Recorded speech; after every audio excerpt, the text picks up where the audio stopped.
അന്റെ പറ്റത്രയെന്ന് വല്ല പിടിയുണ്ട? പറ്റ് കൃത്യമായിട്ട് ഞാൻ കണക്ക് പുസ്തകത്തിൽ എഴുതിയിട്ടുണ്ട് നമുക്ക്. കണക്ക് പുസ്തകത്തിൽ എഴുതിയോണ്ട് എന്താടാ കാര്യം? അത് 30-ാം തീയതി കാശ് തരും. അടാ നമുക്കേ ഇന്ന് 31-ാം തീയതി. അയ്യോ, അത് ഞാൻ ഓർത്തില്ല. ഓർക്കണം, നമ്മളെ മോള് സബീനയ്ക്ക് ഒരു കല്യാണാലോചന വന്നിട്ട് കെട്ടാൻ വരുന്ന ഒരു കണക്ക് പുസ്തകം എടുത്തു കൊടുത്താൽ കിട്ടുമോ? അതെങ്ങനെയാ? അപ്പൊ പണം തന്നെ കൊടുക്കണം.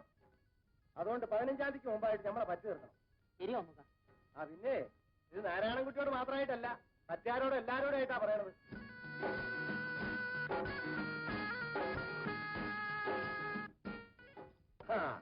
നമുക്ക് അവർ ചായ നീ വന്ന ഒത്തിരി നീ ഒരു പുതിയ കുഴപ്പമുണ്ടാക്കിയത് കേട്ടല്ല? കുഴപ്പം? എന്ത് കുഴപ്പം? ഞമ്മടുത്ത് വേണം മോനെ ഈ ഒളിച്ചു കളി. കാര്യം പറ നമുക്ക്. ഐശ്വര്യ നീയായിട്ട് മോഹത്തിലാണെന്ന് കേട്ടില്ല? അതാണോ കാര്യം? അപ്പൊ സംഗതി ശരിയാണ്. എനിക്ക് അവളെ ഇഷ്ടമാണ് നമുക്ക്. അതൊരു തെറ്റാണ്?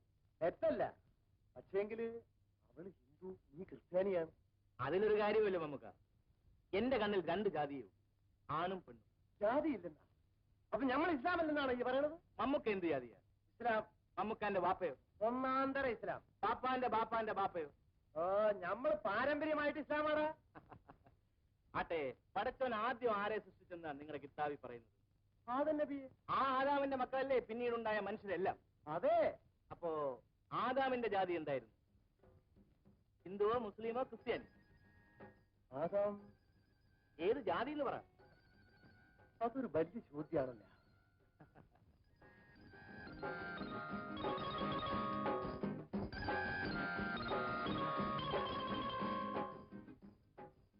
ആലോചിച്ച് നാളെ ഉത്തരം പറഞ്ഞാൽ മതി. കാശ്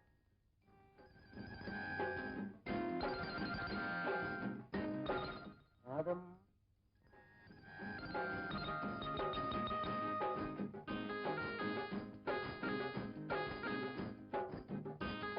സബീന, എന്താ പാപ്പ? ആദമിന്റെ ജാതി എന്താണ് മോളെ? ആദാമിന്റെ ജാതിയോ? എനിക്ക് അറിഞ്ഞൂടെ പാപ്പ. വരാലേ, പിന്നെ എന്ത് കുന്തം പഠിക്കാനാണ് ഈ ദിവസം പുസ്തകം ഞാൻ സ്കൂളിൽ പോകുന്നത്? ആദമിന്റെ ജാതി എന്താണെന്ന് അറിഞ്ഞൂടാ.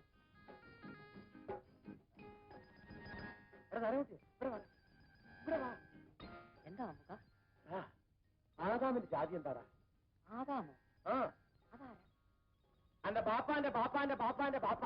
ഓരോ ഹിമാറെ ആദാമിന്റെ ജാതി അറിയാണ്ട് എന്തിനാണോ ജീവിക്കണത്? ഈ പാരോടാ നമ്മൾ ചോദിക്കുക. ചെറുക്കന് ഫ്രണ്ടൻ കമ്പനിയിലെ ആ ജോലി, എഞ്ചിൻ ഡ്രൈവറാ. 500 രൂപ ശമ്പളം കിട്ടും. നീ അവനെ കണ്ടിട്ടില്ലേ? പിന്നെ ജോക്കി മേസ്ത്രിയുടെ മോനെ ഞാൻ കണ്ടിട്ടില്ലേ? നല്ല മിടുമിടുക്കൻ ചെറുക്കന്. അവന്റെ അപ്പനായി എഴുത്തയച്ചു. മോൾക്ക് ഇഷ്ടമാണെങ്കിൽ നമുക്ക് കല്യാണം ആലോചിക്കാം. എനിക്ക് കല്യാണം വേണ്ടപ്പ. പിന്നെ നീ എന്താ മടത്തി പോവാണോ? എനിക്ക് വേണം തോന്നുമ്പോ ഞാൻ പറയാം, അപ്പൊ ആലോചിച്ചാ മതി. പിന്നെ നിന്റെ അഭിപ്രായം പോലല്ലേ ഇവിടെ എല്ലാ കാര്യം ചെയ്യുന്നത്. ചെറുക്കൻ വന്ന് പെണ്ണിനെ കാണാൻ എഴുതപ്പ. നോയമ്പ് വീട് കഴിഞ്ഞ് വന്ന് കാണാൻ എഴുതാം. 10,000 രൂപ തന്നാലേ വീട് ഒഴിഞ്ഞു കൊടുക്കൂ എന്ന് ഞാൻ അച്ഛനോട് പറഞ്ഞിട്ടുണ്ട്. ഉണ്ണി അത് സമ്മതിച്ചില്ലെങ്കിൽ നിങ്ങൾ അവിടെ നിന്ന് മാറണ്ട. രൂപയുടെ കാര്യം പറഞ്ഞു നമ്മൾ ഇനിയും വഴക്കിന് പോണോ?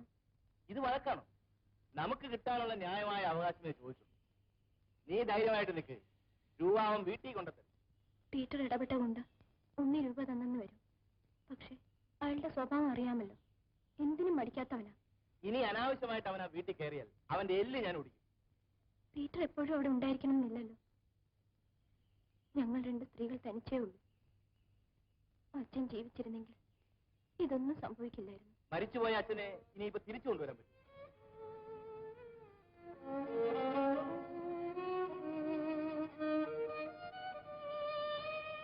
അശ്വതി, ഞാനൊരു തമാശ പറഞ്ഞതേ ഉള്ളൂ. നിങ്ങൾക്കില്ലാത്തത് ഒരാൺതുണയാണ്. ഞാനത് പരിഹരിക്കാൻ തയ്യാറായി. മനസ്സിലായി? 4 പേരറിയും ഞാൻ നിന്നെ വിവാഹം കഴിക്കാം. എന്താ അശ്വതിക്ക് ഇഷ്ടമല്ല? കഴിയും വേഗം നമ്മുടെ വിവാഹം നടക്കണം എന്നാണ് എന്റെയും ആഗ്രഹം. പക്ഷേ അതിന് സമയമായിട്ടില്ല. പിന്നെപ്പോഴാ? ഷഷ്ടിപൂർത്തി കഴിഞ്ഞിട്ടാണ്? അല്ല, പീറ്ററിന്റെ സഹോദരി ആലീസിന്റെ വിവാഹം കഴിഞ്ഞു. ആലീസിന്റെ വിവാഹവും നമ്മുടെ വിവാഹവും തമ്മിൽ എന്താ ബന്ധം? നമ്മുടെ വിവാഹം ഇപ്പൊ നടന്നാൽ ആലീസിന്റെ വിവാഹം ഒരു പക്ഷെ നടന്നില്ലെന്ന് വരും. ഞാൻ പറയുന്നത് ശരിയല്ലേ? ഞാൻ കാത്തിരിക്കാം. ആലീസിന്റെ വിവാഹം ആദ്യം നടക്കട്ടെ.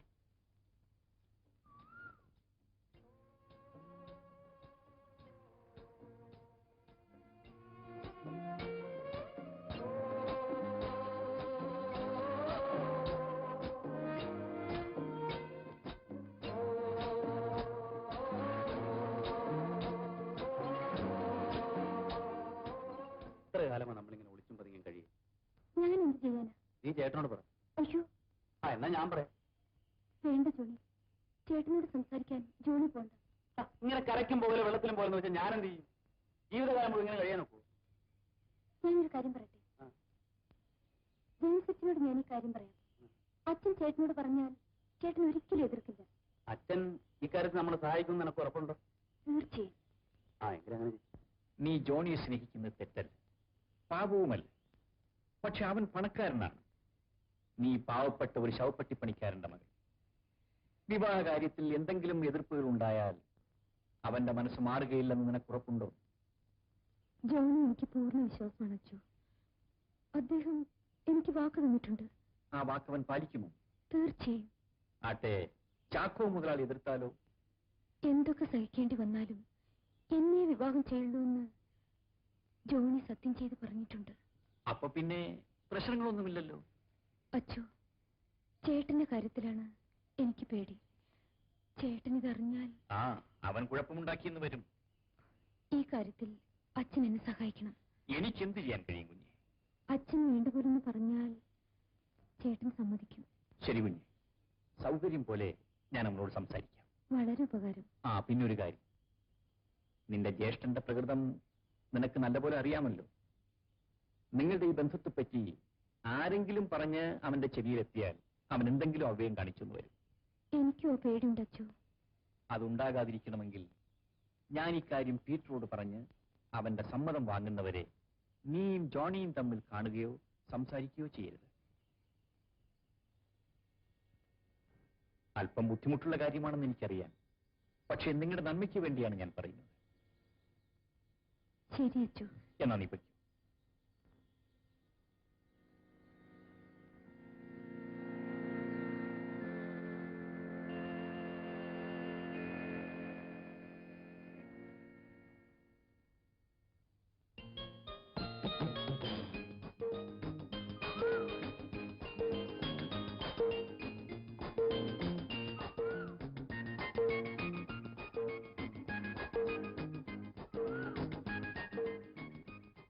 അല്ല,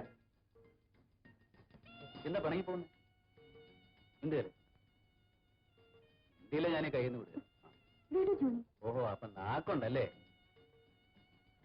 നമ്മുടെ വിവാഹം തീരുമാനിക്കുന്നവരെ ഇനി തമ്മിൽ കാണുകയോ സംസാരിക്കുകയോ ചെയ്യരുതെന്നാണ് അച്ഛൻ പറഞ്ഞിരിക്കുന്നത്. അത് വകുപ്പ് 144ആണല്ലോ. നമ്മുടെ നന്മയ്ക്ക് വേണ്ടിയാണ് അദ്ദേഹം പറഞ്ഞത്. ചേട്ടനോട് പറഞ്ഞിട്ടുടനെ നമ്മുടെ വിവാഹം അദ്ദേഹം നടത്തി തരാമെന്ന് പറഞ്ഞു. അതുവരെ ഞാൻ നിന്നെ എങ്ങനെ കാണാതിരിക്കും?